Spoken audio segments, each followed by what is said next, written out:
ദൈവത്തിന് നന്ദിയുള്ള ഹൃദയത്തോടെ സ്തോത്രം. ഒരിക്കൽ കൂടെ എല്ലാ വിശുദ്ധന്മാർക്കും വന്ദനങ്ങൾ. ഒരുമിച്ച് നമുക്ക് ഈ രാത്രിയിലും തിരുവചന പഠനത്തിനായി കൂടി വരുവാൻ കർത്താവ് അവസരങ്ങളെ നൽകിയല്ലോ. അങ്ങിങ്ങായി നമ്മെ സൂക്ഷിക്കുന്ന ദൈവത്തിന്റെ മഹാകരുണയ്ക്കും സ്നേഹത്തിനുമായി ദൈവത്തിന് മഹത്വം അർപ്പിക്കുന്നു. സ്തോത്രം.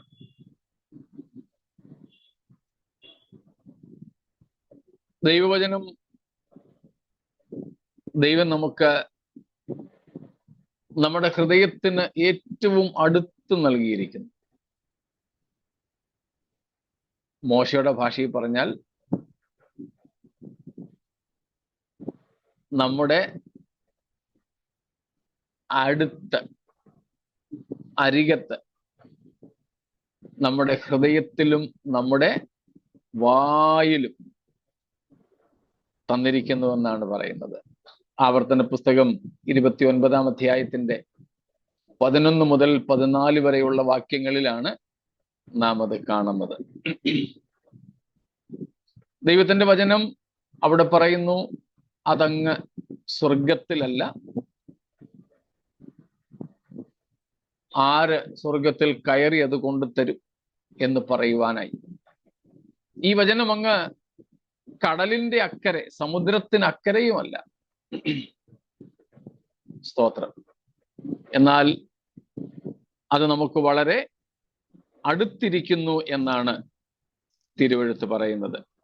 അത്രയ്ക്ക് ഈ ദൈവത്തിന്റെ വചനം നമുക്ക് അടുത്ത് നൽകിയ 30-ാം അധ്യായത്തിന്റെയാണ്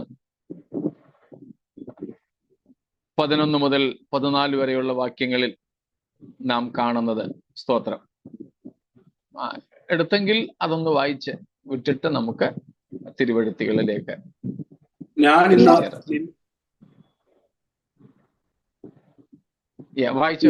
നിന്നോട് ആജ്ഞാപിക്കുന്ന ഈ കൽപ്പന നിനക്ക് പ്രയാസമുള്ളതല്ല, ദൂരമായുള്ളതുമല്ല.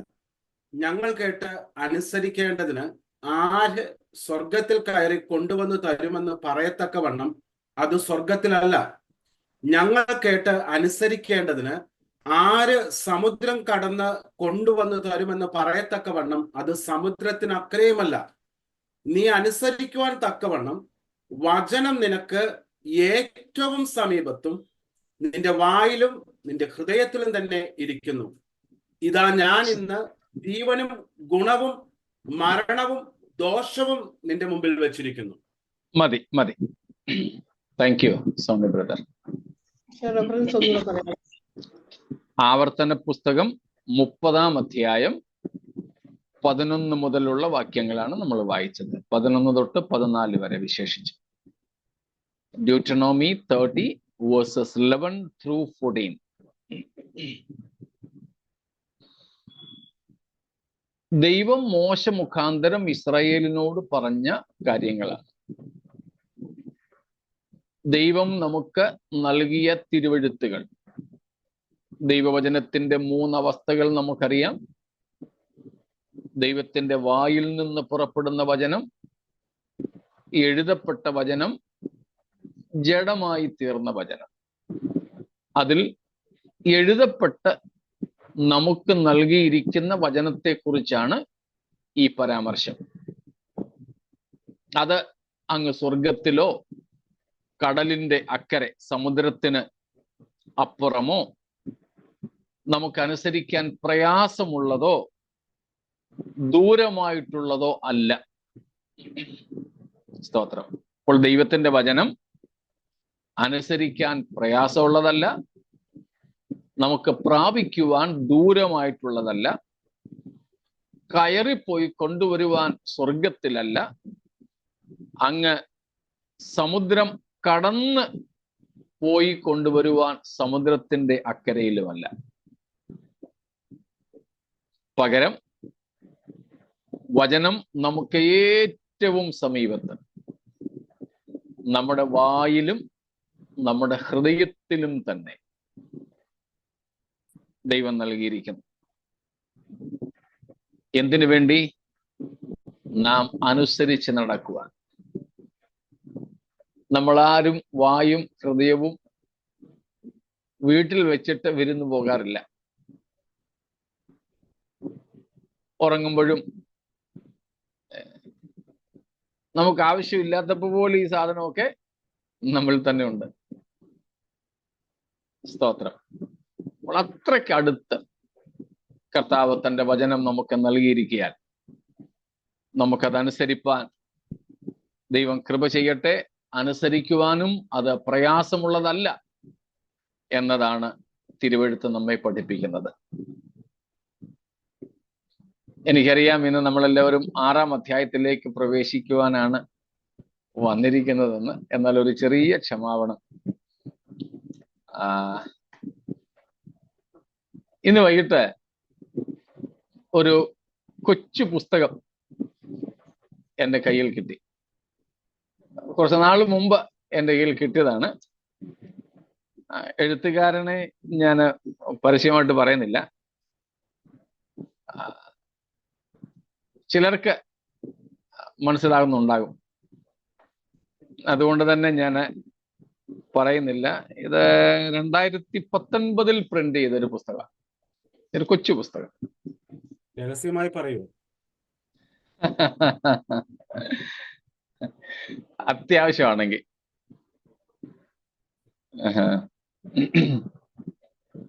സഭ മഹോപദ്രവത്തിൽ കൂടി കടക്കുമോ എന്നതാണ് പുസ്തകത്തിന്റെ ശീർഷകം.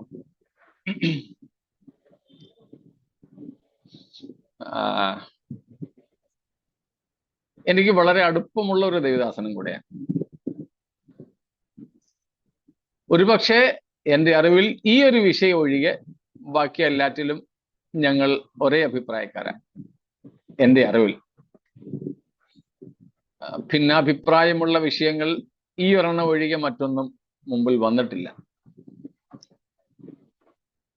ഇന്ന് വൈകുന്നേരത്തെ സന്ധ്യയ്ക്കാണ്, 6:30 കഴിഞ്ഞിട്ടാണ് ഈ പുസ്തകം എൻ്റെ ശ്രദ്ധയിൽപ്പെട്ടത്. അപ്പോൾ അതിൽ പറഞ്ഞിരിക്കുന്ന ചില കാര്യങ്ങൾ ഒന്ന് എടുത്ത് പറയണം എന്നെനിക്ക് തോന്നി. അതുകൊണ്ട് 6-ാം അധ്യായത്തിലേക്ക് പ്രവേശിക്കുന്നതിന് മുമ്പ് ഇതും കൂടെ അങ്ങ് തീർത്ത്, നമ്മൾ ഇതുവരെ പഠിച്ചു വന്ന വിഷയത്തോട് അനുബന്ധിച്ചാണ് ഈ വിഷയവും.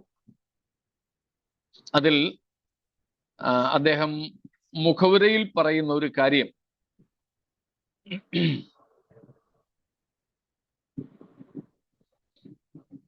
പെന്തക്കോസ്ത് ഗോളത്തിൽ ഭൂരിപക്ഷം പേരും മഹോപദ്രവത്തിന് മുമ്പ് തന്നെ കർത്താവിന്റെ മധ്യാകാശ വരവുണ്ടാകും എന്നുള്ള ചിന്താഗതിക്കാരാണ്. ഈ വിഷയത്തെപ്പറ്റി വേദപുസ്തകത്തിൽ വിവിധ ഭാഗങ്ങളിൽ രേഖപ്പെടുത്തിയിട്ടുണ്ട്.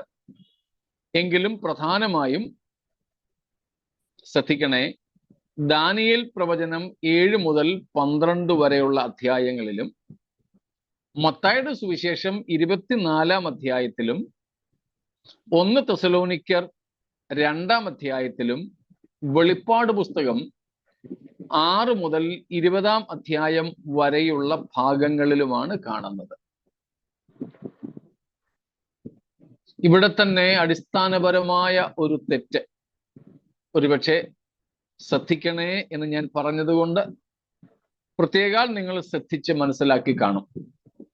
ഇന്നലെയും നമ്മൾ അതായിരുന്നു പറഞ്ഞിരുന്നത്.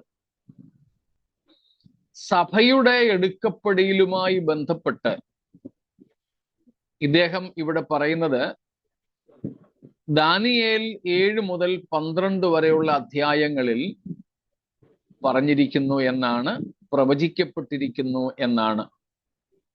ഞാൻ വിശദമാക്കാതെ നിങ്ങൾക്ക് കാര്യം മനസ്സിലാക്കാണുമല്ലോ. ദാനിയേൽ 7 മുതൽ 12 വരെയുള്ള അധ്യായങ്ങളിൽ എന്തേ സഭയുടെ ഉൽപ്രാപണവുമായുള്ള എന്തെങ്കിലും കാര്യങ്ങൾ ഉണ്ടോ? ഉണ്ടാകുമോ? ഇല്ല, പഴയ നിയമത്തിലില്ല. ഇല്ല, പഴയ നിയമത്തിലില്ല. അവിടങ്ങളിൽ മഹോപദ്രവത്തെ കുറിച്ച് പറയുന്നുണ്ട്, എതിർ ക്രിസ്തുവിനെ കുറിച്ച് പറയുന്നുണ്ട്, യഹൂദന്മാരായ ദൈവത്തിന്റെ വിശുദ്ധ ജനതയെക്കുറിച്ച് പറയുന്നുണ്ട്. പക്ഷേ തെറ്റിദ്ധാരണ ഇവർക്കൊക്കെ സംഭവിക്കുന്നത് വിശുദ്ധന്മാരെന്ന് എവിടെങ്കിലും കണ്ടാൽ അത് സഭയാണ് എന്നൊരു ചിന്തയാണ്. അല്ല, ദൈവത്തിന്റെ സഭയെ മാത്രമല്ല വിശുദ്ധന്മാരെന്ന് തിരുവെഴുത്തു പറയുന്നത്. സ്തോത്രം. വിശുദ്ധന്മാർ 3 ഗണത്തിലുണ്ട്. ഒന്ന്, ക്രിസ്തുവിന് മുമ്പ് അല്ലെങ്കിൽ പഴയ നിയമത്തിലുള്ള വിശുദ്ധന്മാർ, പഴയ നിയമ വിശുദ്ധന്മാർ എന്നവരെ വിളിക്കും. ഓൾഡ് ടെസ്റ്റമെന്റ് സെയിൻസ് എന്നവരെ വിളിക്കും. രണ്ടാമത്, ദൈവസഭയിലെ വിശുദ്ധന്മാർ, ദൈവസഭയിലെ വിശുദ്ധന്മാർ,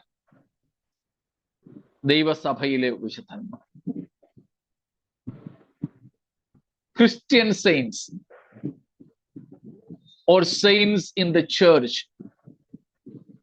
ദൈവസഭയിലെ വിശുദ്ധന്മാരാണ്. മൂന്നാമത്തെ കൂട്ടരാണ് ട്രിബുലേഷൻ സെയിൻസ്,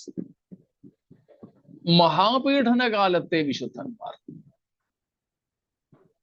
ഇങ്ങനെ പ്രധാനമായും വിശുദ്ധന്മാരെ 3 ഗണത്തിൽ തിരിച്ചാണ് തിരുവെഴുത്ത് പഠിപ്പിക്കുന്നത്. അതിൽ ഇവർക്കൊക്കെ പറ്റുന്ന ഒരു പ്രധാനപ്പെട്ട അബദ്ധം, വിശേഷിച്ച് ഈ എഴുത്തുകാരന് സംഭവിച്ചിട്ടുള്ള ഏറ്റവും പ്രധാന പിശക് ഇതാണ്. അത് മുൻപോട്ടുള്ള ഭാഗങ്ങളിൽ ഞാൻ വ്യക്തമാക്കാം. എന്നിട്ട് അദ്ദേഹം പറയുന്നത്, ഒരു കാലഘട്ടത്തിൽ ബ്രദറൻ സഭാ സമൂഹത്തിലും ഈ വിഷയത്തെപ്പറ്റി, അതായത് സഭ മഹാപീഡനത്തിന് മുൻപെടുക്കപ്പെടുമോ ഇല്ലയോ എന്നുള്ള വിഷയത്തെക്കുറിച്ച് 2 അഭിപ്രായം നിലനിന്നിരുന്നു എന്നാണ് അദ്ദേഹം പറയുന്നത് ബ്രദറൻ സഭകളിൽ.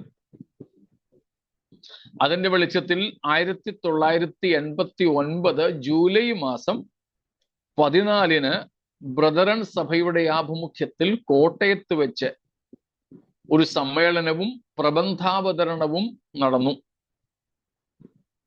എന്നാൽ അതിൽ ഒരു അന്തിമ തീരുമാനം കൈക്കൊള്ളാതെ ആ സഭ പിരിഞ്ഞു. അത് ശരിയായിരിക്കാം. എന്നിട്ട് 1990 സത്യം പബ്ലിക്കേഷൻസ് ഇറക്കിയ ഒരു പുസ്തകത്തിൽ brothers M E. Cherian, M M. Zacharia, E V. Varghese, Shri V T. Mathai, C P. Paulose, P A. Varghese, Jose Moolan തുടങ്ങിയവർ പറഞ്ഞിരിക്കുന്നത് ഈ അഭിപ്രായം അനുസരിച്ച് സഭ മഹാപീഡനത്തിലൂടെ കടന്നു പോകും എന്നാണ്. അതിൽ പറയുന്നത് ഇവരൊക്കെ പറഞ്ഞിരിക്കുന്നത് കൊണ്ട് അത് സത്യമെന്ന് നമുക്ക് വ്യക്തമാകുമെന്ന്. ഏതായാലും ഈ എഴുത്തുകാരൻ അതിന് ശേഷം പറയുന്നു, സഭ മഹാപീഡനത്തിൽ കൂടെ പോകുമെന്നോ പോകത്തില്ലെന്നോ സമർത്ഥിക്കാനല്ല ഞാൻ ഈ പുസ്തകം എഴുതുന്നത്. പക്ഷെ അദ്ദേഹം സമർത്ഥിക്കുന്നത് സഭാ മഹാപീഡനത്തിലൂടെ പോകും എന്നാണ്. എന്നാൽ അതിൻ്റെ ചില ഭാഗങ്ങൾ, മൊത്തം കൊച്ചു പുസ്തകമാണെങ്കിലും 80 പേജുകൾ മാത്രമുള്ള ഒരു കൊച്ചു പുസ്തകമാണെങ്കിലും എല്ലാ പേജുകളിലൂടെയും പോകുവാൻ നമുക്ക് കഴിയുന്നില്ല. പ്രധാനപ്പെട്ട ആശയത്തെ മാത്രം നമുക്കൊന്ന് എടുത്ത് നോക്കിയിട്ട് നിർത്താം എന്നാണ് ഞാൻ കരുതുന്നത്.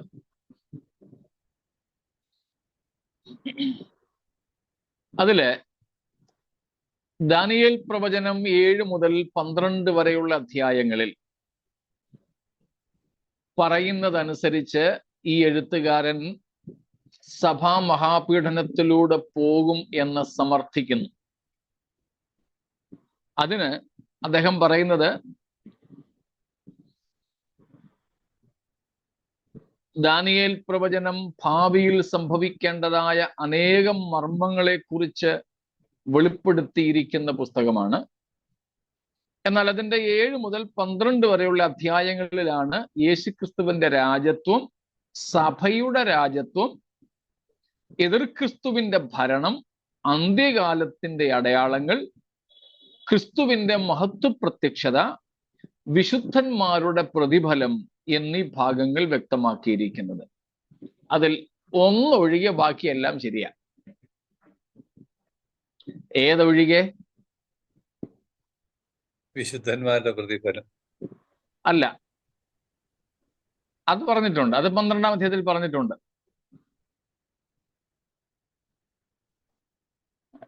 വായിച്ചു വിട്ടതുകൊണ്ട് ഒരുപക്ഷെ നിങ്ങൾക്കെല്ലാം കിട്ടിക്കാണത്തില്ല. സഭയുടെ രാജ്യത്വത്തെ കുറിച്ച് ദാനിയേൽ പ്രവചനത്തിൽ പറയുന്നില്ല. സഭയുടെ രാജ്യത്വത്തെ കുറിച്ച് പറയുന്നില്ല. തീർച്ചയായും ദൈവത്തിന്റെ വിശുദ്ധന്മാർ രാജ്യത്വം പ്രാപിക്കുമെന്ന് പറഞ്ഞിട്ടുണ്ട്. എന്നാൽ മുമ്പ് പറഞ്ഞത് ആവർത്തിക്കുന്നു, അവിടെ ദൈവത്തിന്റെ വിശുദ്ധന്മാർ എന്നതുകൊണ്ട്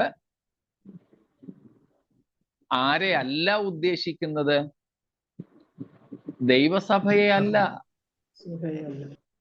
ഇസ്രായേലിനെയാണ് ഉദ്ദേശിക്കുന്നത്. എടുത്തു നമ്മൾ 70 ആഴ്ചവട്ടത്തെ കുറിച്ച് പഠിച്ചപ്പോൾ കണ്ടതാണ്, നിന്റെ ജനത്തിനും വിശുദ്ധ നഗരത്തിനും.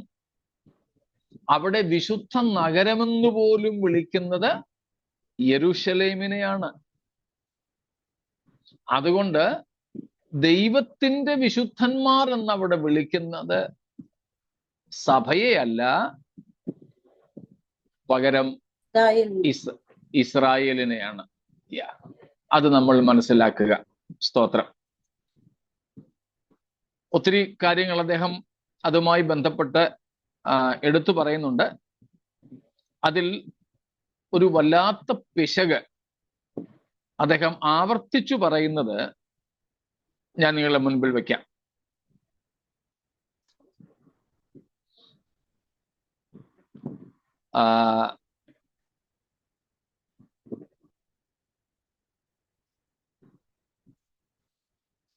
അതായത്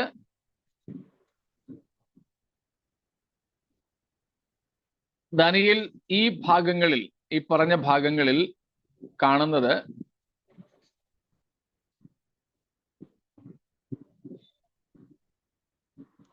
പ്രത്യേകിച്ച് അതിന്റെ 7-ാം അധ്യായം 21-ാമത്തെ വാക്യം ഒന്ന് വായിച്ചോളൂ. ദാനിയേൽ 7:21. വയോധികനായവൻ വന്ന് അത്യുന്നതനായവന്റെ വിശുദ്ധന്മാർക്ക് ന്യായാധിപത്യം നൽകുകയും വിശുദ്ധന്മാർ രാജ്യത്വം കൈവശമാക്കുന്ന കാലം വരികയും ചെയ്യുവോളം ആ കൊമ്പ് വിശുദ്ധന്മാരോട് യുദ്ധം ചെയ്ത് അവരെ ജയിക്കുന്നത് ഞാൻ കണ്ടു. കണ്ടോ? ആ കൊമ്പ് വിശുദ്ധന്മാരോട് യുദ്ധം ചെയ്ത് ജയിക്കുന്നത് ഞാൻ കണ്ടു. ഇനി വെളിപ്പാട് 13:7 കൂടെ വായിച്ചാട്ട്. റെവലേഷൻ 13:7. വിശുദ്ധന്മാരോട് യുദ്ധം ചെയ്ത് അവരെ ജയിപ്പാനും അതിന് അധികാരം ലഭിച്ചു. ദാനിയേൽ പ്രവചനത്തിൽ കൊമ്പ് എന്ന് പറഞ്ഞിരിക്കുന്നത് എതിർ ക്രിസ്തുവിനെ കുറിച്ചാണ്. അതിന് സംശയമൊന്നുമില്ല. കൊമ്പ്.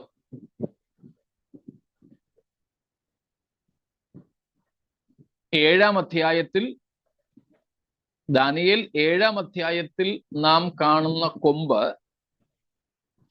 റോമാ സാമ്രാജ്യത്തിന്റെ പ്രതീകമായ ഒരു മഹാമൃഗമുണ്ട്. 4 മൃഗങ്ങളാണുള്ളത്. സിംഹം, കരടി, പുള്ളിപ്പുലി, പിന്നെ പേര് പറയാനൊക്കാത്ത ഒരു മഹാമൃഗം. അങ്ങനത്തെ ഒരു മൃഗത്തെ ദാനിയേൽ ഭൂമിയിൽ കണ്ടിട്ടേ ഇല്ല. ദാനിയേൽ 7-ാം അധ്യായത്തിന്റെ കാര്യമാണ് ഞാൻ ഈ പറയുന്നത്. അതിൽ 4-ാമത്തെ മൃഗം സിംഹം ബാബിലോണെ കുറിക്കുന്നു, കരടി മേദ്യ പേർഷ്യയെ, ചീത്ത അഥവാ പുള്ളിപ്പുലി, ഗ്രീസിനെ, പിന്നെ പേര് പറയാൻ ഒക്കാത്ത തരത്തിലുള്ള മഹാമൃഗം റോമിനെ, ഇങ്ങനെ 4 മൃഗങ്ങൾ, 4 ലോക സാമ്രാജ്യങ്ങളെയാണ് കാണിക്കുന്നത്. അതുതന്നെയാണ് 2-ാം അധ്യായത്തിൽ നെബൂഖദ്നേസർ കണ്ട ബിംബത്തിലെ 4 ഭാഗങ്ങൾ: തല, നെഞ്ചും ഭുജങ്ങളും, അരയും വയറും, കാല്. 4 ലോഹങ്ങൾ അവിടെയുണ്ട്.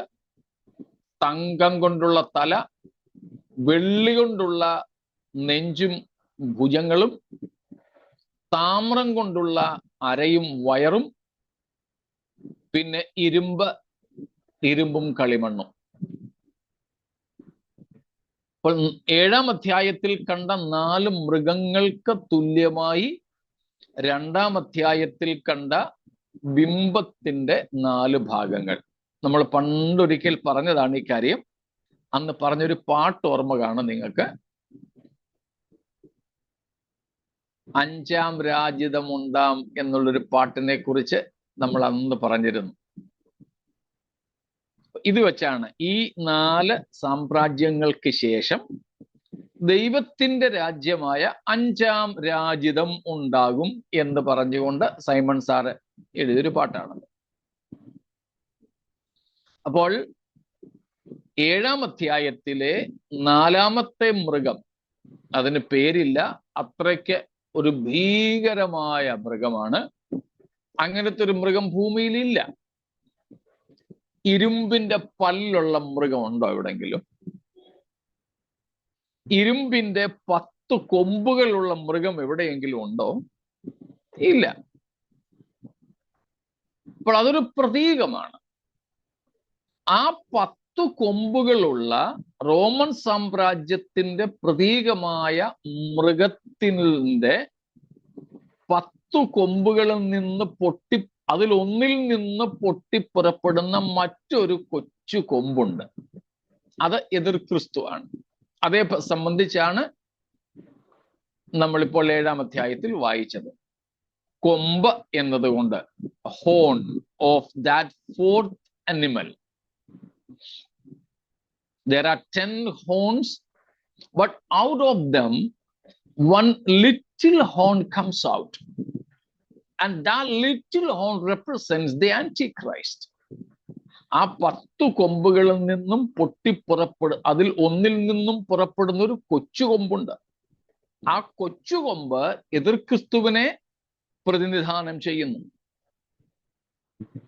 ആ കൊമ്പ് എന്ത് ചെയ്യുന്നു? ദാനിയേൽ 7:21 നമ്മൾ കണ്ടു, വിശുദ്ധന്മാരെ ജയിക്കുന്നു. വിശുദ്ധന്മാരെ ജയിക്കുന്നു. അതുപോലെ തന്നെയാണ് നാം വെളിപ്പാട് 13:7 കണ്ടത്. എന്താണ്? വിശുദ്ധന്മാരോട് യുദ്ധം ചെയ്തവരെ ജയിക്കുവാൻ മൃഗത്തിന്, ആ മൃഗം ഏതാ? അല്ലെങ്കിൽ ആരാണ്? എതിർ ക്രിസ്തു. വെളിപ്പാട് 13-ാം അധ്യായത്തിലെ മൃഗം സാത്താനല്ല, എതിർ ക്രിസ്തുവാ. മുമ്പും പറഞ്ഞതുപോലെ സൈറ്റനിക് ട്രിനിറ്റി നമുക്ക് വെളിപ്പാട് 13-ൽ കാണാം. സാത്താന്യ തൃത്വത്തിന്റെ വെളിപ്പാട് പുസ്തകം 13-ാം അധ്യായത്തിൽ ഉണ്ടെന്ന് നമ്മൾ കണ്ടു കഴിഞ്ഞു. പിതാവായ ദൈവത്തിന്റെ പകരം ഡ്യൂപ്ലിക്കേറ്റ് ചിത്രം സാത്താൻ എടുക്കുന്നു. സാക്ഷാൽ സാത്താൻ, അതായത് പഴയ പാമ്പായ മഹാസർപ്പം, ദ ഗ്രേറ്റ് റെഡ് ഡ്രാഗൺ. അവൻ പിതാവായ ദൈവത്തിന് പകരം സാത്താന്യ തൃത്വത്തിലെ പിതാവാ. യേശുക്രിസ്തുവിന്റെ ഡിറ്റോ ആയിട്ട്, യേശുക്രിസ്തുവിനെ അനുകരിക്കുന്നവനായി സാത്താന്യതൃത്വത്തിലെ രണ്ടാമനാണ് ദ ബീസ്റ്റ്, മൃഗമെന്ന് വേദപുസ്തകം വിളിക്കുന്ന എതിർ ക്രിസ്തു, കള്ളക്രിസ്തു, അന്തിക്രിസ്തു എന്നാണ് പൊതുവെ പറയുന്നത്. പരിശുദ്ധാത്മാവിന്റെ രൂപത്തെ വ്യാജമായി എടുക്കുന്നവനാണ് കള്ളപ്രവാചകൻ.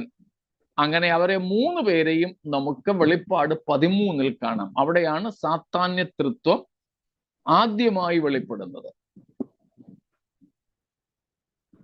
ആ മൃഗം അഥവാ എതിർ ക്രിസ്തു വിശുദ്ധന്മാരോട് യുദ്ധം ചെയ്ത് അവരെ ജയിപ്പാൻ അതിന് അധികാരം ലഭിക്കുന്നു.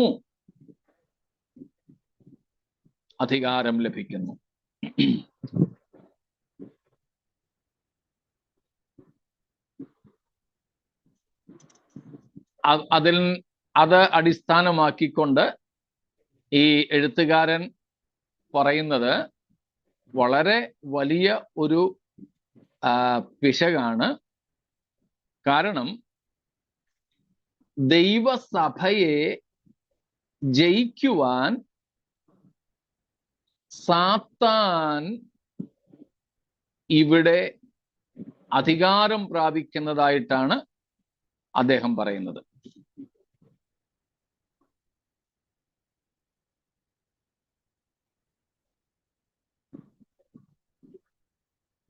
അതിന്റെ 23-ാമത്തെ പേജിൽ അദ്ദേഹം ഈ കാര്യം പറയുന്നുണ്ട്.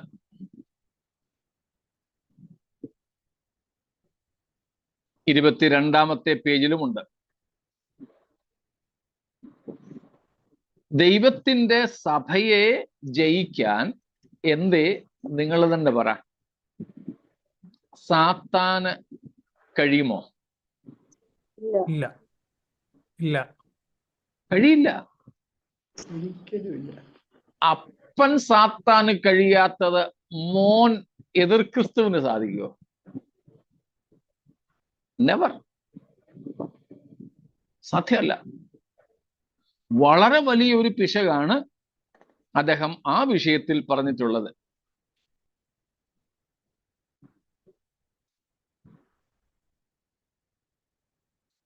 ഒത്തിരി കാര്യങ്ങൾ അങ്ങനെ പറഞ്ഞിട്ടുണ്ടെങ്കിലും ഇതാണ് ഒരു വലിയ പിശകായി ഞാൻ അവിടെ കാണുന്നത്. അദ്ദേഹം എന്തെങ്കിലും തെളിവ് പറഞ്ഞിട്ടുണ്ടോ അവിടെ? എന്തിന് തെളിവാ? അല്ല, സഭയെ സാത്താൻ ജയിക്കുമെന്നുള്ളതിന് അദ്ദേഹം എന്തെങ്കിലും തെളിവുണ്ടോ? അതിനുള്ള രണ്ട് വാക്യങ്ങളെ ഇപ്പം വായിച്ചത്. ദാനിയേൽ 7:21 വെളിപ്പാട് 13:7. വിശുദ്ധന്മാരോട് യുദ്ധം ചെയ്ത് അവരെ ജയിക്കുവാൻ വെളിപ്പാട് 13-ാം അധ്യായത്തിലെ മൃഗം എന്ന കള്ളക്രിസ്തുവിന് സാധിക്കുന്നു. ദാനിയേൽ 7:21 വിശുദ്ധന്മാർ രാജത്വം പ്രാപിക്കുന്നത് വരെ വയോധികനായവൻ, ഏൻഷ്യന്റ് ഓഫ് ഡേയ്സ്, പുരാതനനായ ദൈവം ആ കൊമ്പിനെ, എതിർ ക്രിസ്തുവിനെ കീഴ്പ്പെടുത്തുന്നത് വരെ, നീക്കുന്നത് വരെ വിശുദ്ധന്മാരെ ജയിക്കാൻ അതിനധികാരം ലഭിച്ചുവെന്ന് ഈ 2 വാക്യങ്ങൾ പഴയ നിയമത്തിൽ നിന്നും പുതിയ നിയമത്തിൽ നിന്നും എടുത്തു പറഞ്ഞുകൊണ്ടാണ്, അതിനോടനുബന്ധമായി വേറെ വാക്യങ്ങളുമുണ്ട്, അദ്ദേഹം അത് സ്ഥാപിക്കുന്നത്.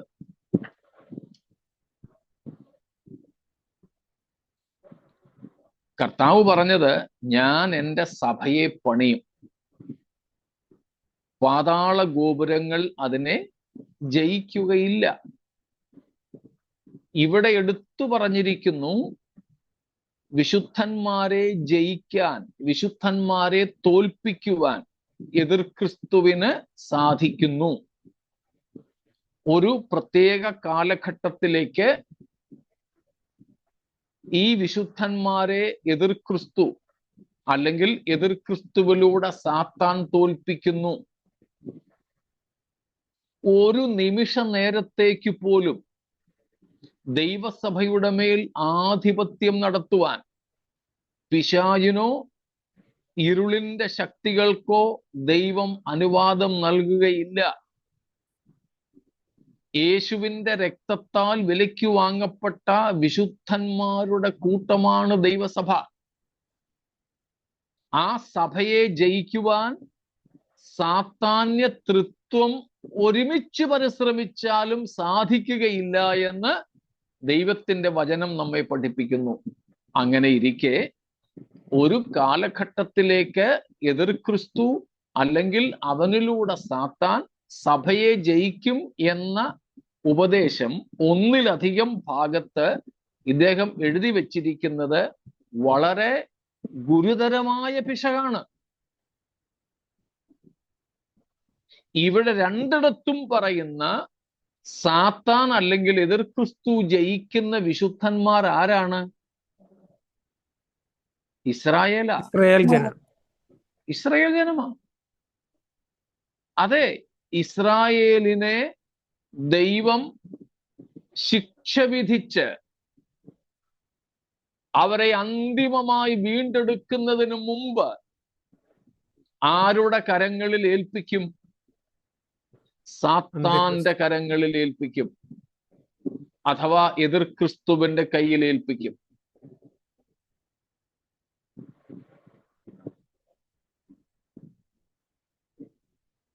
ഇസ്രായേൽ എക്കാലവും അജയ്യരായി നിൽക്കയില്ല.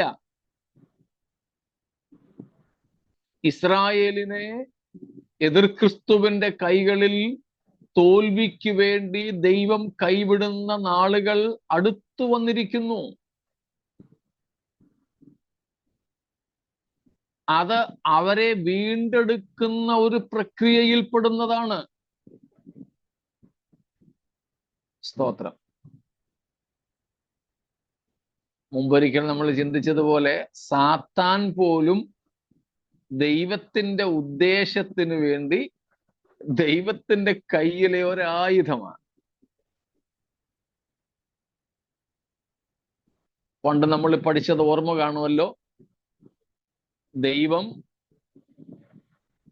ജീവനില്ലാത്ത വസ്തുക്കളെയും ആത്മാവില്ലാത്ത ജീവികളെയും രക്ഷിക്കപ്പെട്ടിട്ടില്ലാത്ത മനുഷ്യരെയും ദുരാത്മാക്കളെയും സാത്താനെ തന്നെയും തന്റെ ഉദ്ദേശ നിവർത്തിക്ക് വേണ്ടി ഉപയോഗിക്കുന്നുവെന്ന്. 5 കാര്യങ്ങൾ. ആവർത്തനമായതുകൊണ്ടാണ് ഞാൻ അങ്ങ് പറഞ്ഞു പോയത്. ആവർത്തിക്കണമെങ്കിൽ പറയുക, ഇല്ലെങ്കിൽ ഞാൻ അങ്ങനെ അങ്ങ് പോകും.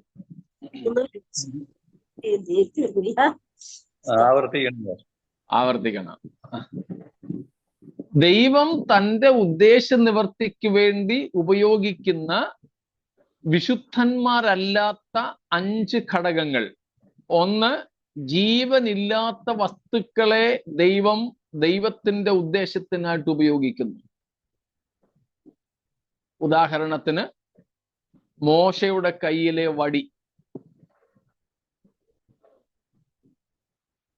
അഹരോന്റെ തളിർത്ത വടി തുടങ്ങി പല കാര്യങ്ങളെയും ജീവനില്ലാത്തതിനെ ദൈവം ദൈവത്തിന്റെ ഉദ്ദേശത്തിനായിട്ട് ഉപയോഗിച്ചിട്ടുണ്ട്. കാറ്റിനെ, കടലിനെ, വെള്ളത്തെ, ഇടിമിന്നലിനെ, മഴയെ എന്ന് വേണ്ട ജീവനില്ലാത്ത പലതിനെയും. 2, ആത്മാവില്ലാത്ത ജീവികളെ, ലിവിങ് തിങ്സ് വിതൗട്ട് സ്പിരിറ്റ്. ജീവനുണ്ട് പക്ഷെ ആത്മാവില്ലാത്ത ജീവികൾ. കഴുത, സിംഹം, മത്സ്യം എന്നിങ്ങനെ പലതിനെയും. 3, രക്ഷിക്കപ്പെട്ടിട്ടില്ലാത്ത മനുഷ്യരെ. പ്രത്യേകിച്ച് യെശയ്യാ 45 നമ്മൾ കാണുന്നു, കോരേശ് രാജാവിന്റെ ജനനത്തിനും വർഷങ്ങൾക്ക് മുമ്പ് അദ്ദേഹത്തെ പ്രവാചകനിലൂടെ വിളിക്കുന്നത് എന്താ? ഇടയനെന്നും അഭിഷിക്തനെന്നും ഒക്കെയാ. കോരേശിന്റെ കാലം ഏതാണ്ട് 530-കളാണ് BC. പക്ഷേ യഹൂദനെ ബാബിലോണിൽ നിന്നും മടക്കിക്കൊണ്ടുപോകുവാൻ ദൈവം ഉപയോഗിച്ച മേദ്യ പേർഷ്യ രാജാവ് അദ്ദേഹം. പക്ഷേ അദ്ദേഹത്തെ പറ്റി യെശയ്യാവ് പ്രവചിക്കുന്നത് 8-ാം നൂറ്റാണ്ടിലാണ്. ഏതാണ്ട് 200 ചില്ലുവാനും വർഷങ്ങൾക്ക് മുമ്പ് ഇസ്രായേലിന്റെ വിടുതലിനായി ദൈവം ഉപയോഗിച്ചത് ആ മനുഷ്യനെയാണ്. യെരുശലേമിന്റെ വീണുകിടന്ന മതിൽ പണിയാൻ നെഹമ്യാവിന്റെ കാലത്ത് ഉപയോഗിച്ചത്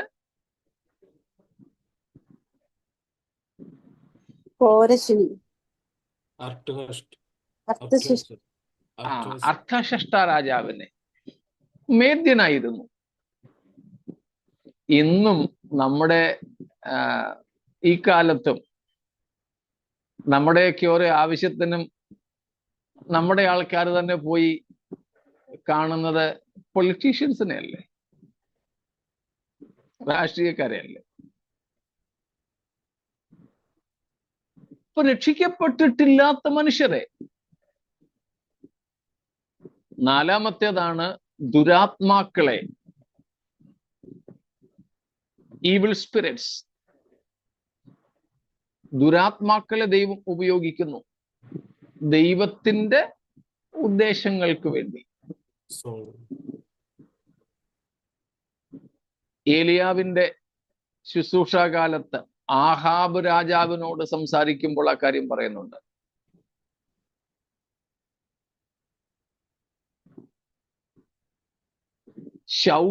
ശൗൽ രാജാവിനോടുള്ള ബന്ധത്തിൽ ദൈവത്തിൽ നിന്നും വന്ന ഒരു ദുരാത്മാവ് ശൗലിൽ പ്രവേശിച്ചത്. അപ്പൊ ദുരാത്മാക്കളെ ദൈവം ഉപയോഗിക്കുന്നു. 5 സാക്ഷാൽ സാത്താനെ തന്നെ.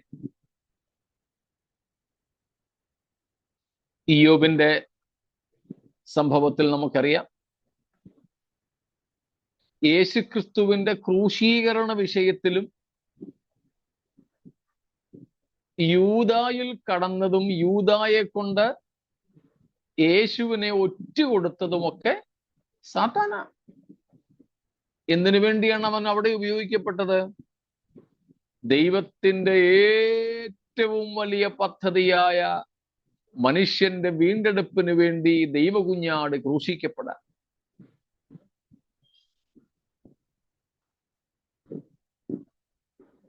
പൗലോസിന്റെ ജീവിതത്തിലും പൗലോസിന്റെ അനുഭവ സാക്ഷ്യത്തിൽ പറയുന്നു, പൗലോസിനെ കുത്താൻ 2 കൊരിന്ത്യർ 12 സാത്താന്റെ ഒരു ദൂതനെ. അപ്പോൾ ദൈവം ഒരുവനെ ഉപയോഗിക്കുന്നു എന്ന് വെച്ച് അവൻ വിശുദ്ധനാകണമെന്നൊന്നും ഇല്ലെന്നായി പറഞ്ഞത്. സാത്താനെ പോലും ദൈവം തൻ്റെ ലക്ഷ്യത്തിനായിട്ട് ഉപയോഗിക്കും. അതുപോലെ ഇസ്രായേലിനെ ശിക്ഷിച്ച് ശുദ്ധീകരിക്കാൻ വേണ്ടി ദൈവം ഇവിടെ ഉപയോഗിക്കുന്നത് ആരെയാണ്? എതിർ ക്രിസ്തുവിനെയാണ്, ആന്റിക്രൈസ്റ്റിനെയാണ്. എന്നാൽ ദൈവസഭയെ ഈ നിലയിൽ ജയിക്കുവാൻ ദൈവം ഒരിക്കലും സാത്താന്യ തൃത്വത്തെയോ ഏതെങ്കിലും സാത്താന്യ ശക്തികളെയോ അനുവദിച്ചിട്ടില്ല, അനുവദിക്കുകയുമില്ല. ദൈവത്തിന്റെ സഭ ഇങ്ങനെ ഒരു പരാജയത്തിന് അതീതയാണ്. ദൈവത്തിന്റെ സഭ എക്കാലവും അജയ്യയാണ്. സംഘടനകൾ ഒരുപക്ഷെ പരാജയപ്പെടാം, പ്രസ്ഥാനങ്ങൾ ഒരുപക്ഷെ പരാജയപ്പെടാം, പക്ഷേ ദൈവസഭ എന്ന ആ ഡിവൈൻ ഇൻസ്റ്റിറ്റ്യൂഷൻ, ദൈവിക സ്ഥാപനം ഒരിക്കലും പരാജയപ്പെടുകയില്ല. അതും സാത്താന്റെ മുമ്പിൽ. No, that is not at all a divine plan. സ്തോത്രം. അല്ല, അങ്ങനെ സാത്താന്റെ കയ്യിൽ ഏൽപ്പിച്ചാ പിന്നെ എങ്ങനെയാ കന്യക മണവാട്ടി എന്നൊക്കെ പറയുന്നത്? സ്ത്രീ ഒരിക്കലും ഇല്ല. പിന്നെ എങ്ങനെ കന്യകയാവുന്നത്? അതെ, ഒരിക്കലും ഇല്ല. ദൈവസഭ അജയ്യയാണ്, അവൾ വിശുദ്ധയാണ്. പാതാള ഗോപുരങ്ങൾ ജയിക്കുകയില്ല. അതെ, പാതാള ഗോപുരങ്ങൾക്ക്, സാത്താന്യ ശക്തികൾക്ക്, മന്ത്രവാദത്തിന് ഒന്നും ജയിക്കാൻ കഴിയാത്ത ദൈവീക സ്ഥാപനമാണ് ദൈവത്തിന്റെ സഭ. ഇസ്രായേൽ മക്കൾക്ക് സംഭവിച്ചതുപോലെയുള്ള പരാജയം ദൈവസഭയ്ക്ക് സംഭവിക്കുന്നില്ല. ഇസ്രായേലിന്റെ വീഴ്ച, അതിനെ കഴിഞ്ഞ ദിവസവും നമ്മൾ പഠിച്ചതുപോലെ ദേശീയമായിട്ടാണ് കാണുന്നത്.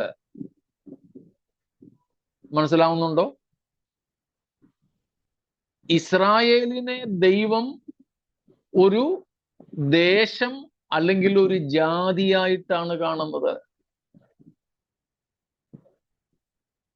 എന്നാൽ ദൈവസഭയെ ദൈവം കാണുന്നത് അങ്ങനെ ഒരു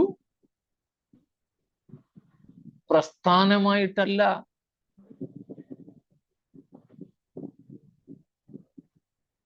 അതായത്, അത് മനസ്സിലായോ? വിശദമാക്കണോ?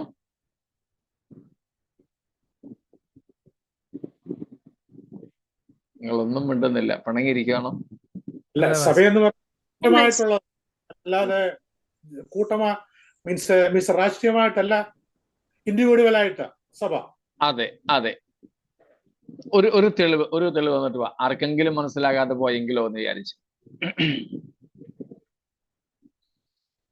യഹൂദ ജാതിയെ ദൈവം ബാബിലോണിന് അടിമകളായിട്ട് വിറ്റു. യഹൂദനെ മുഴുവൻ.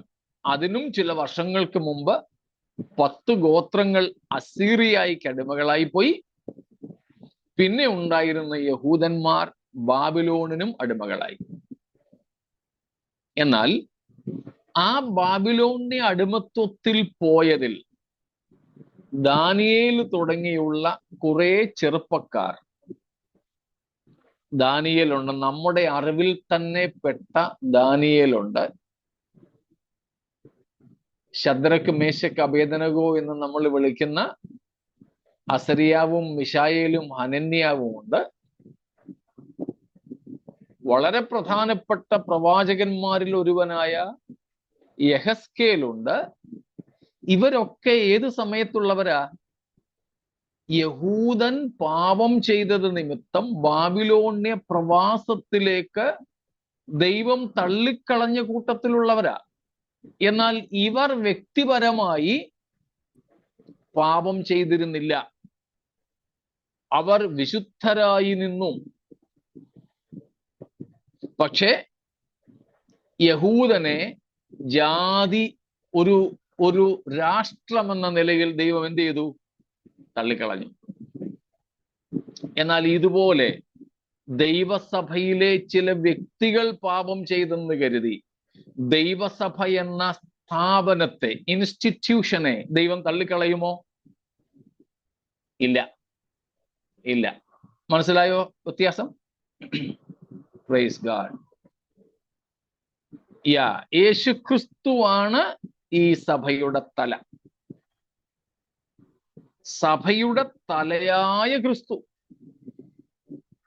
ആ ക്രിസ്തുവിന്റെ ഉടലായ ശരീരത്തെ സാത്താനോ എതിർ ക്രിസ്തുവോ ജയിക്കുന്നു എന്ന് വന്നാൽ അതിന്റെ അർത്ഥം എന്തുവാ?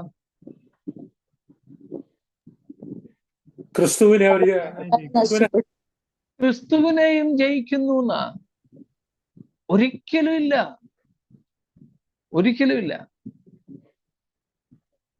അപ്പോൾ ദാനിയേൽ 7 തൊട്ട് 12 വരെയുള്ള അധ്യായങ്ങളിൽ കാണുന്ന വിശുദ്ധന്മാരെ എതിർ ക്രിസ്തു ജയിക്കുന്ന കാര്യമോ, വെളിപ്പാട് 13 തുടങ്ങിയുള്ള ഭാഗങ്ങളിൽ അതേ വിഷയം കാണുന്നതോ ആരെ ജയിക്കുന്നതല്ല, സഭയെ ജയിക്കുന്നതല്ല. സ്തോത്രം. പിന്നെന്തിനാ അങ്ങനെ സഭയെ സാത്താന്റെ കയ്യിലേക്ക് കുറെ കാലത്തേക്കെങ്കിലും ഏൽപ്പിച്ചു കൊടുക്കാനാണെങ്കിൽ നമ്മുടെ കർത്താവ് ക്രൂശിൽ ചൊരിഞ്ഞ രക്തം കൊണ്ട് എന്താ പ്രയോജനം? സ്തോത്രം. എന്നാൽ നാം വെളിപ്പാട് 7-ാം അധ്യായം മുതൽ ഉള്ള പല അധ്യായങ്ങളിൽ കാണുന്നത് ഇങ്ങനെ ദൈവം യഹൂദനെ സാത്താന്റെ കയ്യിൽ ഏൽപ്പിച്ചു കൊടുക്കുമ്പോഴും വ്യക്തിപരമായി അവരുടെ ഇടയിൽ നിന്നും ജാതികളുടെ ഇടയിൽ നിന്നും ഒരു കൂട്ടം ജയാളികളുണ്ട്. ആരാണവർ? കുഞ്ഞാടിന്റെ രക്തത്താലും യേശുവിന്റെ സാക്ഷ്യത്താലും സാത്താനെ ജയിച്ചവരാ.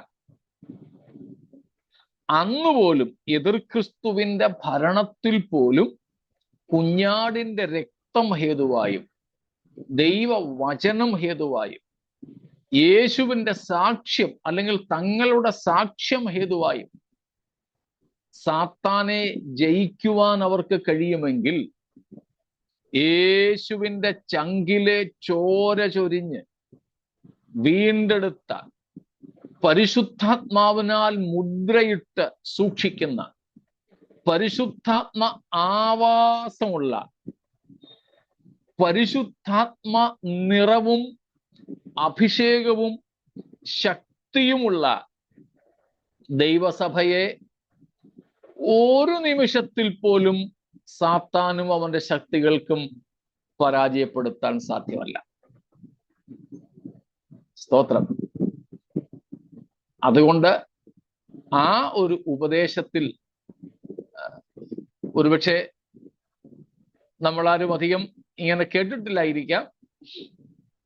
ആ ഉപദേശത്താൽ നാം ആരും വഞ്ചിക്കപ്പെടരുതെന്ന് ഓർപ്പിക്കണം എന്ന് തോന്നിയത് കൊണ്ടാണ് ഇന്ന് ഈ ഒരു കാര്യവും കൂടെ ഞാൻ എടുത്തു പറയുന്നത്. ഇല്ലായിരുന്നുവെങ്കിൽ നമുക്ക് ഇന്നലെ പറഞ്ഞതുപോലെ 6-ാം അധ്യായത്തിലേക്ക് പ്രവേശിക്കാമായിരുന്നു.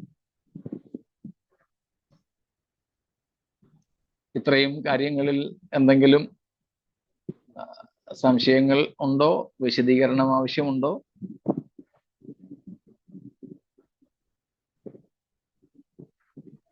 അല്ല, അദ്ദേഹത്തിന്റെ മറ്റുപദേശമൊക്കെ ശരിയാണെന്ന് പറഞ്ഞാലും ഇതല്ലയോ അതിന്റെ മെയിൻ. പുള്ളി എത്ര പറഞ്ഞാലും സഭ ഇങ്ങനെ സാത്താന്റെ കയ്യിൽ പോകുന്നു പറഞ്ഞാൽ പിന്നെ എന്തുവാ പിന്നെ അതിന് പുള്ളി ഉപദേശത്തിന് നമ്മൾ വിലമതിക്കുന്ന മറ്റുപദേശങ്ങളെ. അതൊരു വല്ലാത്ത വിഷയമാണ്.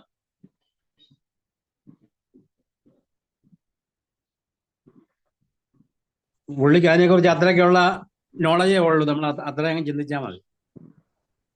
നാം അതിൽ പെടാതിരിക്കുക എന്നതുകൊണ്ടാണ് ആ കാര്യങ്ങള് ഞാൻ ഓർപ്പിക്കുന്നത്. അതുമൂലം അനേകർ തെറ്റിപ്പോകുന്നുണ്ടല്ലോ, അതാണ് മുഖ്യം. വെറും ഒരു എന്താണ് പറയുന്നത്, മഹോപദ്രവത്തിലൂടെ സഭ കടന്നു പോകുമെന്ന് ജസ്റ്റ് പറഞ്ഞു വിടുന്നതിനേക്കാൾ ഈ കാര്യങ്ങൾ വളരെ ഗൗരവതരമായതാണ്. പാസ്റ്റർ, ഈ കൈവിടപ്പെട്ടു പോകുന്ന വിശ്വാസികളുണ്ടല്ലോ, അവര് മഹോപദ്രവ കാലത്ത് അവർക്കൊരു അവസരം ഉണ്ടാകുമോ? അതോ അത് ശരിയാണോ? അങ്ങനെ ഉള്ള കൈവിടപ്പെട്ടു പോകുന്നവരുണ്ട്. മഹോപദ്രവകാലത്ത് ജീവിച്ചിരിക്കുന്നവർക്കൊക്കെ മാനസാന്തരപ്പെടാൻ ദൈവം അവസരം നൽകുന്നുണ്ട്. ഞാൻ പണ്ട് പറഞ്ഞതുപോലെ ഒരാളിനോട് ഞാൻ കുറെ വർഷങ്ങൾക്ക് മുമ്പ് ഇങ്ങനെ സംസാരിച്ച് വന്നപ്പോ ചോദിച്ചു, രക്ഷിക്കപ്പെടണ്ടായോ? പറഞ്ഞു, രക്ഷിക്കപ്പെടണം. നീ എന്നാ? മഹോപദ്രവകാലത്ത് രക്ഷിക്കപ്പെടാമല്ലോ.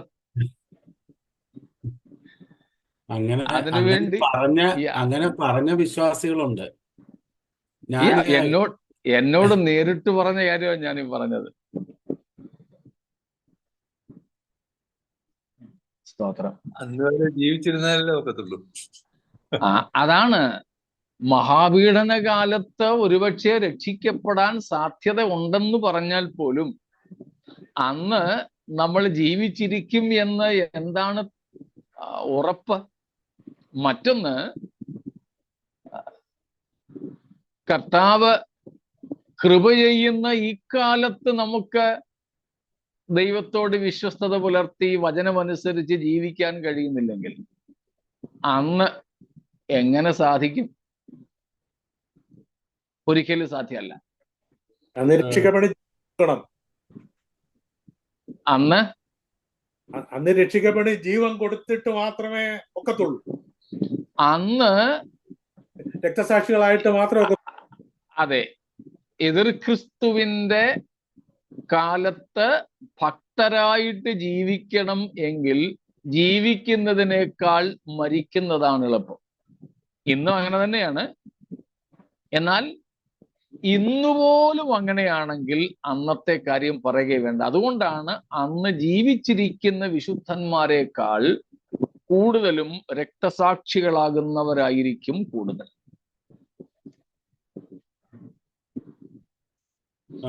കർത്താവ് ഈ അന്ത്യകാലഘട്ടത്തെ നോഹയുടെ കാലഘട്ടവുമായിട്ട് ഉപമിച്ചിട്ടുണ്ടല്ലോ. അപ്പോൾ നോഹയുടെ കാലഘട്ടത്തില് പെട്ടകം മഴ തുടങ്ങി, പെട്ടകത്തിന്റെ വാതിലടഞ്ഞു, പിന്നെ ആർക്കും അനുതപിക്കുവാനോ അല്ലോ അനുതപിച്ചവർക്ക് രക്ഷപ്പെടുവാനോ ഒരു അവസരം ഉണ്ടായില്ലല്ലോ. ഉണ്ടായില്ല. അപ്പോൾ പിന്നത്തേതിൽ അനുതപിക്കുന്നത് കൊണ്ട് ഒരു അവസരം ഉണ്ടാകുമോ എന്നുള്ളൊരു ക്വസ്റ്റ്യൻ. തീർച്ചയായിട്ടും ദൈവം കരുണാമയനാണ്. എന്നുവരെ ദൈവത്തിന്റെ കരുണ ഉണ്ടാവും? മനുഷ്യൻ ജീവിച്ചിരിക്കുന്നിടത്തോളം കാലം. മനുഷ്യൻ ജീവിച്ചിരിക്കുന്നിടത്തോളം കാലം. മഹാപീഡന കാലത്ത് രക്ഷിക്കപ്പെടുന്ന ഒരു വലിയ ഗണത്തെക്കുറിച്ച് നമ്മൾ പല ആവർത്തി കണ്ടതാണ് വെളിപ്പാട് 7-ാം അധ്യായത്തിൽ നിന്ന്. 1 തൊട്ട് 7 വരെയുള്ള വാക്യങ്ങളിൽ യഹൂദന്മാരിൽ നിന്ന് ഉള്ളവരും 8 തൊട്ടുള്ള വാക്യങ്ങളിൽ ജാതികളിൽ നിന്നുള്ളവരും ഒരു വലിയ പുരുഷാരമുണ്ട്. ഇന്നലെയും മിനിയാന്നൊക്കെ നമ്മൾ കണ്ട വെളിപ്പാട് 20-ാം അധ്യായത്തിന്റെ 4 തൊട്ടുള്ള വാക്യങ്ങളിൽ 4 തൊട്ട് 6 വരെ ഉയർത്തെഴുന്നേൽക്കുന്നവരും മഹാപീഡന കാലത്തെ വിശുദ്ധന്മാരാണ്. വെളിപ്പാട് 6-ാം അധ്യായത്തിൽ നമ്മൾ കാണുന്ന ഒരു കൂട്ടം രക്തസാക്ഷികളുടെ ആത്മാക്കൾ യാഗപീഠത്തിന്റെ കീഴിൽ നിന്ന് നിലവിളിക്കുന്നു. അവരോടും കർത്താവ് പറയുന്നു, അല്പം കൂടെ വെയിറ്റ്, നിങ്ങൾ താമസിക്കണം.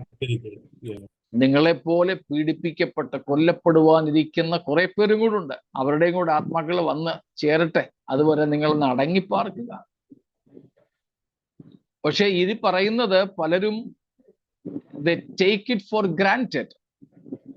ഇതൊരു സാഹചര്യമായി, അവസരമായി പലരും കണക്കാക്കാനും അന്ന് രക്ഷിക്കപ്പെട്ടോളാം എന്നും പറഞ്ഞു പോകാനും സാധ്യത ഉള്ളതാണ് ഇതിലെ അപകടം. അത് സംഭവിക്കരുത്.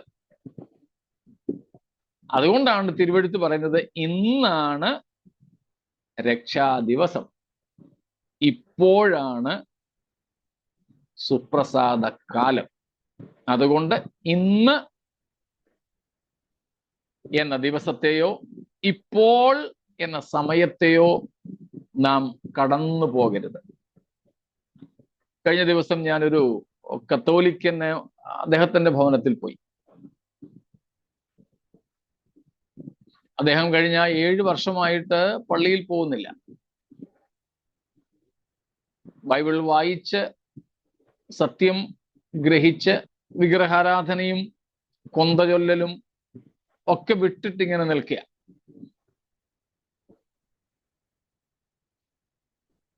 അപ്പോൾ അദ്ദേഹം പറയുകയായിരുന്നു, അദ്ദേഹത്തിന് കിട്ടിയ വെളിച്ചം അനുസരിച്ച് അദ്ദേഹത്തിന്റെ മരുമകൻ ഒരു അക്രൈസ്തവനാണ്, ഭയങ്കര വിരോധിയായിരുന്നു. എന്നാൽ ഇപ്പോൾ അദ്ദേഹം മകൾക്കൊപ്പം ചർച്ചിലൊക്കെ പോകാൻ തുടങ്ങി എന്ന് കേട്ടു. ഒരു ദിവസം വിളിച്ചിട്ട് പ്രൈസ് ദ ലോർഡ് പറഞ്ഞെന്ന് അദ്ദേഹത്തോട്. അതുമായി സംസാരിച്ച് ഇങ്ങനെ വന്നപ്പം പറഞ്ഞു, ഞാൻ ഇങ്ങനെ ചർച്ചിലൊക്കെ പോയി തുടങ്ങി, എനിക്ക് ആത്മീയ വിഷയങ്ങളിൽ, ക്രിസ്തീയ വിഷയങ്ങളിലൊക്കെ താല്പര്യം കൂടി തുടങ്ങി എന്നൊക്കെ ഇങ്ങനെ പറഞ്ഞു വന്നപ്പം ഈ അമ്മായിപ്പൻ കത്തോലിക്കനാണെങ്കിലും അദ്ദേഹം പറഞ്ഞു, നിനക്ക് അങ്ങനെ താല്പര്യമൊക്കെ തോന്നുന്നെങ്കിൽ പോയി പോയി പോയി പോയി പോയി നോക്കട്ടെ എന്നും പറഞ്ഞിരിക്കാതെ ഇപ്പൊ രക്ഷിക്കപ്പെട്ടോണം. ഇദ്ദേഹത്തിന്റെ ഭാര്യയൊക്കെ കൂടെ പറഞ്ഞ്, എന്താ അച്ഛാ പറയുന്ന ഇത്? ഇദ്ദേഹം ഭാര്യയോടും ഒക്കെ പറഞ്ഞു, എടി നാളെ രാവിലെ, ഇത് രാത്രിയിലാ സംഭവം, നാളെ രാവിലെ നേരം വെളുക്കുന്നവരെ ജീവിച്ചിരിക്കുന്ന ഉറപ്പുവല്ലോ ഉണ്ടോ? ഇല്ലല്ലോ. അതുകൊണ്ടാ പറഞ്ഞത്, കുറെ നാള് ചർച്ചിലൊക്കെ പോയി കേട്ട് കണ്ട് പഠിച്ചു വരട്ടെന്നും പറഞ്ഞിരിക്കാതെ ഇപ്പൊ രക്ഷിക്കപ്പെട്ടോണം. ഇത് തന്നെയാണ് നമുക്ക് പറയാനുള്ളത്. നാളെയെന്നോ മറ്റന്നാളെന്നോ അടുത്ത വർഷമെന്നോ പോസ്റ്റ്പോൺ ചെയ്യാൻ, നീട്ടിവെക്കാൻ നമുക്ക് സമയമില്ല. അതുകൊണ്ട് അന്ന് രക്ഷയ്ക്കുള്ള അവസരമുണ്ടോ, മാനസാന്തരമുണ്ടോ, അതിനുള്ള അവസരമുണ്ടോ എന്നുള്ളത് it is of least importance. അതിന് പ്രാധാന്യം ഇല്ല ഇവിടെ, പ്രത്യേകിച്ച് നമ്മുടെ ഈ കാലഘട്ടത്തിൽ. അത് പരസ്യമായി ഞങ്ങൾ പ്രസംഗിക്കാറും പഠിപ്പിക്കാറും ഇല്ല. ഇന്നിപ്പോ നമ്മുടെ ഒരു ബൈബിൾ ക്ലാസ് ആയതുകൊണ്ട് ഞാൻ അങ്ങ് ഉത്തരം പറഞ്ഞതാ. കാരണം അങ്ങനെ പഠിപ്പിച്ചാൽ, പറഞ്ഞാൽ ആൾക്കാർ എന്നാൽ അന്നാകട്ടെന്നും പറഞ്ഞ് രക്ഷിക്കപ്പെടുന്നത് നീട്ടിക്കൊണ്ടു പോകാനിടയുണ്ട്. അത് സംഭവിക്കരുത് എന്നതുകൊണ്ടാണത്. അപ്പോൾ ഈ പറയുന്ന വാദഗതികൾ ശരിയല്ല എന്നുള്ളത് നാം മനസ്സിലാക്കുക. മറ്റൊന്ന്, ഇദ്ദേഹം പറയുന്നത് മത്തായി 24-ാമത്തെ അധ്യായത്തിൽ കർത്താവ് പറയുന്നുണ്ട്, മഹാപീഡനത്തിന്റെ ആ കാലങ്ങൾ ചുരുങ്ങാതിരുന്നാൽ ഒരു ജഡവും രക്ഷിക്കപ്പെടുകയില്ല. എന്നാൽ വ്രതന്മാർ നിമിത്തമോ ആ നാളുകൾ ചുരുങ്ങും. അവിടെയും അദ്ദേഹം പറയുന്നത് അവിടുത്തെ വ്രതന്മാർ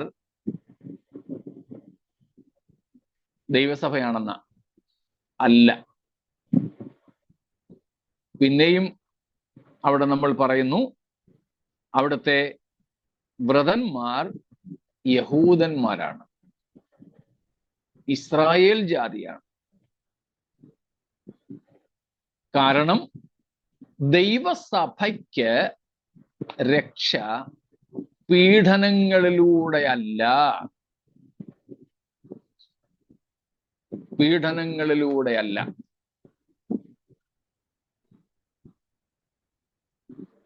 ഞാനൊരു ചോദ്യം ചോദിക്കട്ടെ. ഈ മഹാപീഡന കാലത്തെ പീഡനങ്ങളും ക്രിസ്തീയ പീഡനങ്ങളും തമ്മിലുള്ള വ്യത്യാസം എന്താ? The difference between the tribulation or persecutions or sufferings during the tribulation period and the Christian sufferings or Christian persecution. പ്രതിഫലം വ്യത്യാസമാണ്.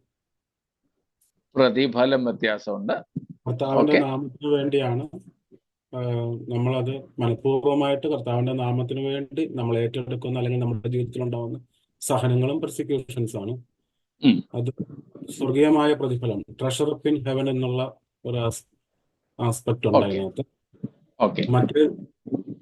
മറ്റേതെന്ന് പറയുമ്പോൾ മഹാപീഡന കാലത്തുണ്ടായ അതൊരു ചാൻസ് ആണ്, അതിലൂടെ കടന്നു പോയേ പറ്റുള്ളൂ.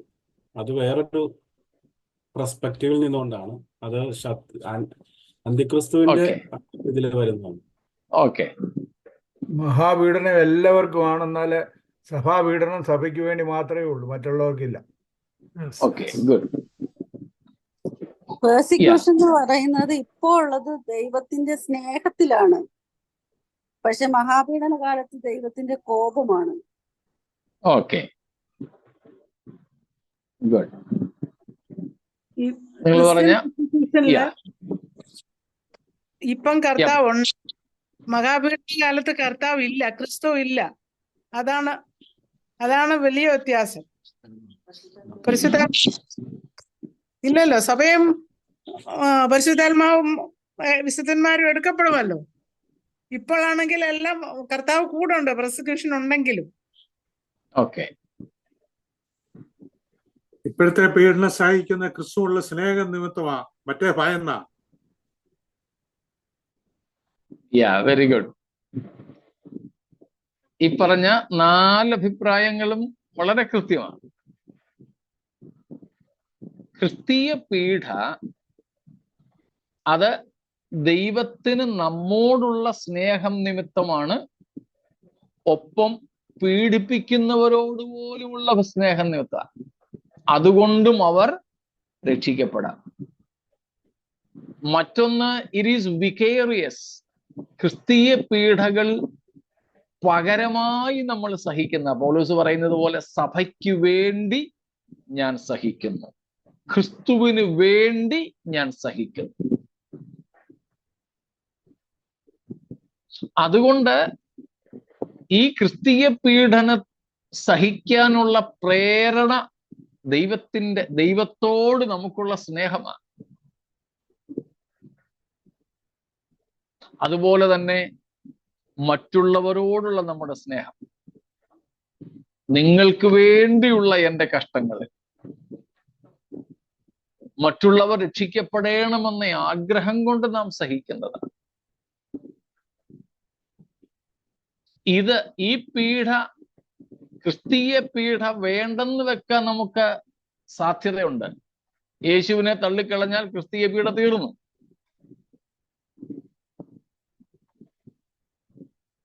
അതുപോലെ ഈ പീഡകളിൽ കർത്താവ് നമ്മോട് കൂടെയുണ്ട്.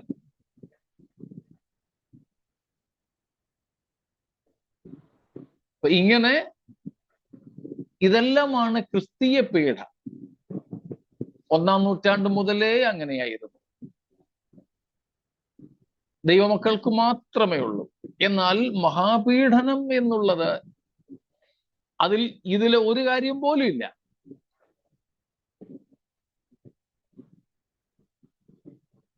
അതിൽ നിന്ന് ഒഴിയാൻ ഒരു സാധ്യതയുമില്ല. സഹിച്ചേ പറ്റൂ. ദൈവത്തിന്റെ ക്രോധമാണ് പകരപ്പെടുന്നത്, ക്രോധകലശമാണ്.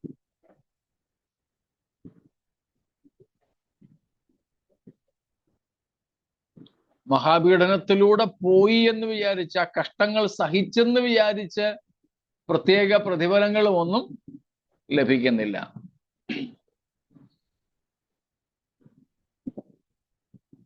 It is an individual choice to be suffered for Christ.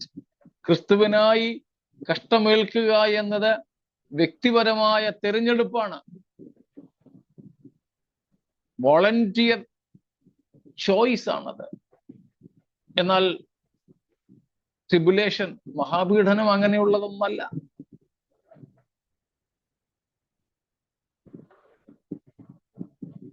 സ്തോത്രം.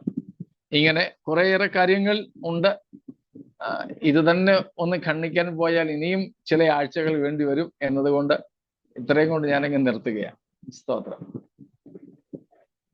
ഏതായാലും നമുക്കൊരു കാര്യം തിരുവെഴുത്തുകളിൽ നിന്ന് മനസ്സിലാക്കാൻ സാധിക്കും.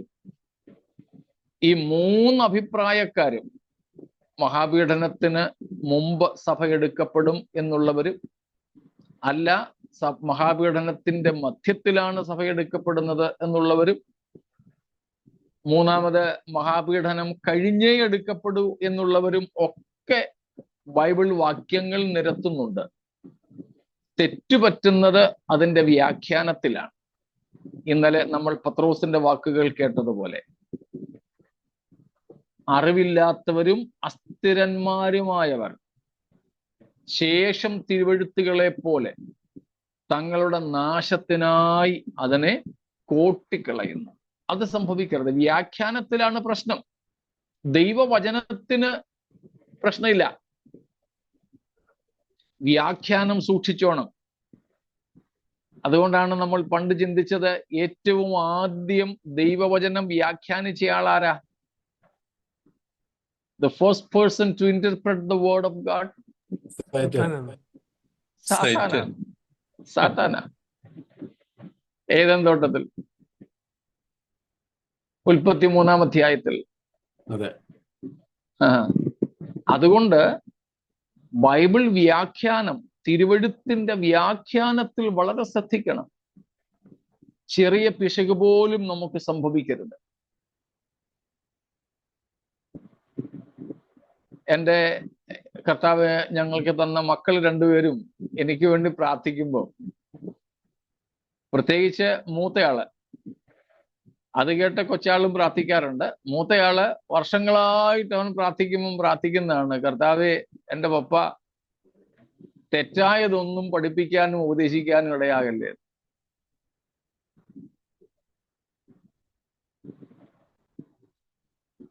ദൈവവചനം നമ്മൾ വ്യാഖ്യാനിച്ച് മനസ്സിലാക്കുമ്പോഴാണ് തെറ്റുകൾ സംഭവിക്കാൻ സാധ്യത. അറിയാതെ എവിടെയെങ്കിലുമൊക്കെ ചെറിയ പെശകുകൾ വരും. എവിടെയെങ്കിലും പെശകി എന്ന് കണ്ടാൽ അഭിമാനം ഒന്നും നോക്കരുത്, തെറ്റുപറ്റി എന്നങ്ങ് സമ്മതിച്ചേക്കണം. ഞങ്ങളൊരു സാറ് പറയാറുണ്ടായിരുന്നു, എടാ പിള്ളേരെ, കള്ളത്തിന് കാലില്ലെന്ന് ഓർത്തോണം, ഒറ്റക്കാലനാ, ഞൊണ്ടനാണ്, ഒറ്റക്കാലെ നിൽക്കാനൊക്കത്തില്ല. അന്നേരം വേറെ ഒരു കമ്പ് ഊന്ന് കൊടുക്കും. അപ്പൊ ഈ രണ്ടെണ്ണവും രണ്ടളവില, അതുകൊണ്ട് അന്നേരം ഞൊണ്ട് നിൽക്കും. ഇവിടം ശരിയാക്കാൻ ഇവിടുന്ന് കൊടുക്കുമ്പോൾ അവിടെ ഇങ്ങനെ ഇഷ്ടം പോലെ കാല് കൊടുത്താലും ഈ കള്ളത്തിന് നേരെ നിൽക്കാനൊക്കത്തില്ല, ഒടുവിൽ സമ്മതിക്കേണ്ടി വരും. എന്നതുപോലെ തെറ്റായത് എവിടെയെങ്കിലും സാധ്യതയുണ്ട്, നമുക്ക് എവിടെയെങ്കിലും തെറ്റുപറ്റാം. ഒന്നുകിൽ പെശകുണ്ടാകാം, അല്ലെങ്കിൽ മുഴുവനും നമുക്ക് അപ്പൊല്ലോസിനെ പോലെ മനസ്സിലാക്കാൻ കഴിയാതെ വരാം.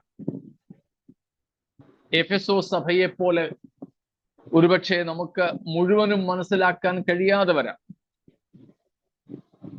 എഫെസോസുകാരോട് പൗലോസ് ചോദിച്ചല്ലോ, നിങ്ങൾ വിശ്വസിച്ചിട്ട് പരിശുദ്ധാത്മാവിനെ പ്രാപിച്ചുവോ? അയ്യോ, ഞങ്ങൾ അങ്ങനെ കേട്ടിട്ട് പോലും ഇല്ല അങ്ങനെ ഒരു ആത്മാവ്. അപ്പോഴേ ചോദിച്ചത്, നിങ്ങൾ സ്നാനം ഏതായിരുന്നു?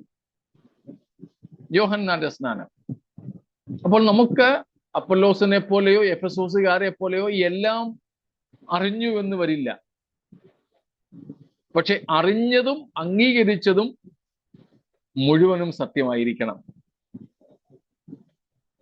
പിന്നെ എവിടെയെങ്കിലും പെശക് പറ്റിയാൽ അപ്പോഴേ സമ്മതിക്കുക.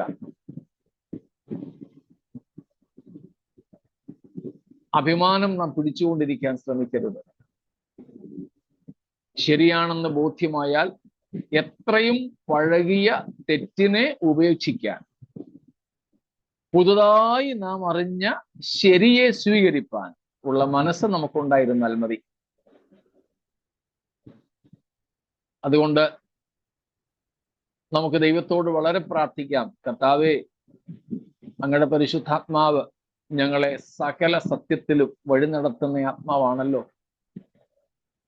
ഒരിക്കലും നീ എത്ര പ്രശസ്തന്മാർ തെറ്റു പറഞ്ഞാലും അതിനെ തിരിച്ചറിയാനുള്ള വിവേചനത്തിന്റെ ആത്മാവിനെ തരണമേ. സാത്താൻ വ്യാഖ്യാനിച്ചു കൊടുത്ത തെറ്റായ വ്യാഖ്യാനം വിശ്വസിച്ചാണ് നമ്മുടെ ആദിമ മാതാപിതാക്കൾ പാപം ചെയ്തത്. അങ്ങനെ നമുക്ക് സംഭവിക്കാതിരിപ്പാൻ ദൈവകരങ്ങളിലേക്ക് നമ്മെ സമർപ്പിക്കാം. നമുക്ക് ദൈവത്തോട് അപേക്ഷിക്കാം, കർത്താവെ, സത്യത്തിന്റെ പരിജ്ഞാനം ഞങ്ങൾക്ക് തരികയും അങ്ങയുടെ പരിശുദ്ധാത്മാവ് സകല സത്യത്തിലും ഞങ്ങളെ വഴി നടത്തുകയും ചെയ്യണമേ. അതിനായി നമ്മെ തന്നെ നമുക്ക് ഏൽപ്പിച്ചുകൊണ്ട് കർത്താവിനോട് പ്രാർത്ഥിക്കാം. കർത്താവിന്റെ വരവിനായി നമുക്ക് ഒരുങ്ങാം. അറിയുക, സാത്താനും സാത്താന്യ ശക്തികൾക്കും ജയിപ്പാൻ കഴിയാത്ത അജയ്യയാണ് ക്രിസ്തുവിന്റെ കാന്തയായ സഭ. സകല ശക്തികളെയും യേശു കാൽവറിയിൽ ജയിച്ചു. ആ ജയം നമ്മുടെയും അവകാശമാണ്. സ്തോത്രം. അതുകൊണ്ട് മഹാപീഡനം പോലെയുള്ള പീഡകൾ പോലും നമുക്ക് തന്ന് നമ്മെ തോൽപ്പിപ്പാൻ സാത്താന്യ ശക്തികൾക്ക് സാധ്യമല്ല. അജയ്യരായി നമുക്ക് അജയ്യനായ കർത്താവിനോടുകൂടെ നിത്യതയിലേക്ക് പ്രവേശിപ്പാൻ, കർത്താവിന്റെ തേജസ്സിൽ പങ്കാളികളാകുവാൻ നമുക്ക് സമർപ്പിക്കാം. ഈ വചനങ്ങളാൽ ദൈവം നമ്മെ അനുഗ്രഹിക്കുമാറാകട്ടെ. സ്തോത്രം.